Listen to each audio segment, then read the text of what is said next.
안녕하세요. 영도변경TV의 변영도입니다. 날씨가 많이 추워지고 12월도 이제 얼마 남지 않은 것 같습니다. 한 해가 부스럭부스럭 사라져갑니다. 세월이 빠르다는 얘기죠. 세월이 빠르다는 것은 우리가 앞으로 살아가야 할 날이 많지 않다는 거고, 또 우리들의 삶을 좀 보람있게 가치있게 재미있게 보낼 수 있는 시간이 줄어든다는 것이죠. 그렇다면 어떻게 해야 할지 우리가 결론이 나기 쉽습니다.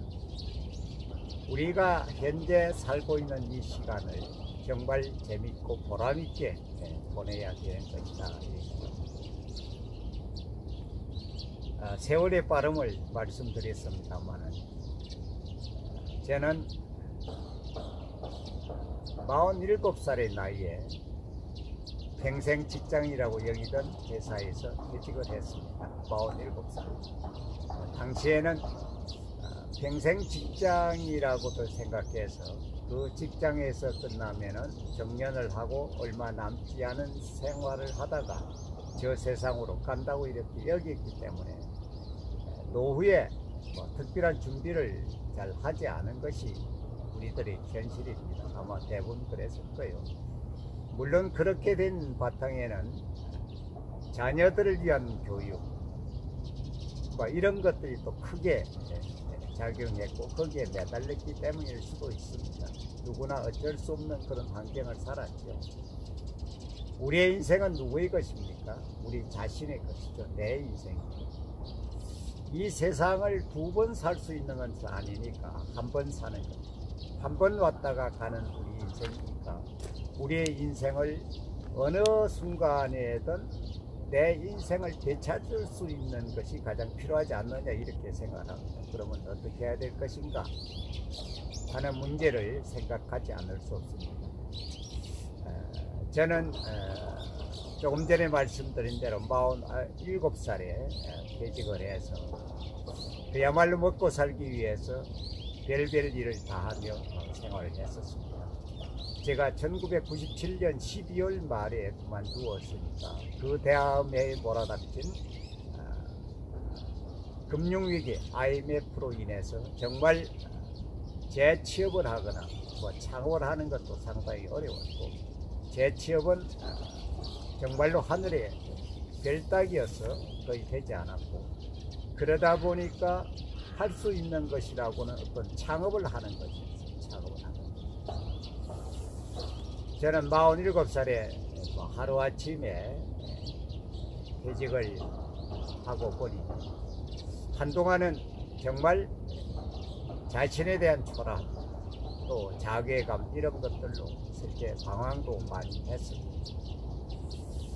겉으로는 표시를 하지 않았지만 속으로는 상당히 애가 타들어가고 있었던 거고, 또 한편으로는 분노도 없었다면 거짓말이겠죠.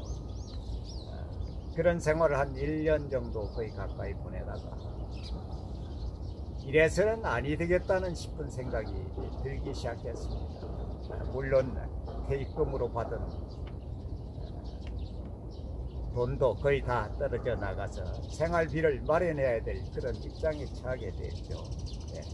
그러다 보니까 이래서는 이게 큰일 나겠다. 한 가정의 가장으로서 이제 문제가 있겠다 싶어서 정신을 바짝 차리기 시작한 거예요.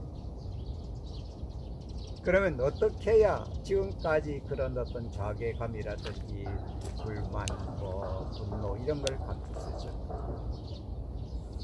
제가 생각한 방법 하나는 이것이 내 운명이로구나 하는 생각을 하니까 마음이 한결 편해졌습니다.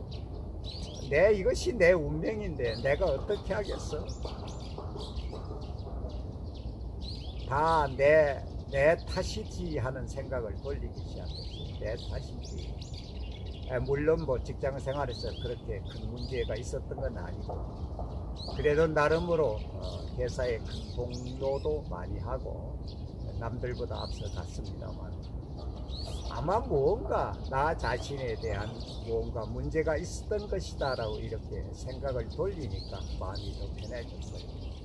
또 하나는 47살에 아침에 출근했다가 저녁에 돌아오면서 오늘 내가 회사에서 퇴직하게 되었어라고 전하는 남편을 보고 안 사람인 상당히 불안해했을 거죠. 미래가, 그죠? 다른 일을 하고 있지도 않았기 때문에. 특히 아이들도 이제 중학교, 고등학교 저학년이었기 때문에 그 불안감은 더했을 것입니다. 그런데 한 사람은 제가 그 퇴직한 소식을 바로 당일로 전했어요. 왜냐하면은 가족은 그래도 뭘 감추고 있는 것보다는 바로 알려야 하는 것이 가족이라는 생각이 들어서 많이 망설이다가 당일로 그 얘기를 드렸습니다. 그랬더니 한 사람은 상당히 당황스러워 하기도 했습니다만은 한참 잠시 이제 숨을 돌리더니 이렇게 얘기하더라고요. 아, 참 잘 됐어요. 당신 오래 살게 하려고 그런 일이 일어났나 봐요. 이렇게 얘기를 하더라고요. 당신 오래 살게 하려고. 그 얘기가 무슨 얘기냐면은 제가 부산에서 영남권 본부장으로 임원이 돼서 그쪽에서 근무를 하고 있었을 때에 거래처 접대 또는 조직관리 등을 위해서 많은 노력을 해왔어요. 그러다 보니까 거래선 접대라든지 예하 조직 관리를 위해서 많은 노력을 하면서 또 어떤 모임을 해서 또 술자리도 하고 이래서 격리를 해야 되고 접대를 해야 되는 그런 자리가 거의 매일 일어나기도 했습니다. 막 그런 일정으로 잡아서 움직였어요. 참 어떻게 요즘 보면 참 무리한 일을 했구나 싶기도 합니다만, 그러다 보니 부산에 사택에 근무를 했었는데 거의 밤 12시까지도 집에 들어올 수가 없었어요. 그 접대나 예하 조직 관리 때문에. 그러다 보니까 한 사람은 저렇게 가다가는 남편이 정말 제 수명대로 살지 못하겠구나 하는 생각이 들었던 거예요. 그래서 당신 오래 살게 하려고 그랬나 봐요 라고 얘기한 거죠. 그리고 나서 참 당신 그동안 고생 많이 했어요. 뭐 산입에 거미줄 치겠어요. 그러면서 아마 이번 퇴직이라는 것 자체가 아마 당신이 새롭게 어떤 인생을 살게 하려고 한 참 좋은 것이 아니겠어요. 이렇게 얘기를 하더라고요.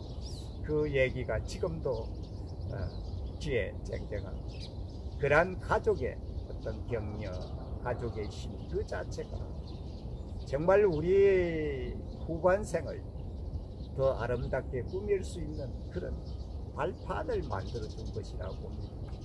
저는 그 한마디가 저에게 큰 힘이 돼서 새로운 인생 후막을 정말 보람있고 어떻게 보면 시니어 롤 모델형으로 살게 된 바탕이 되었습니다.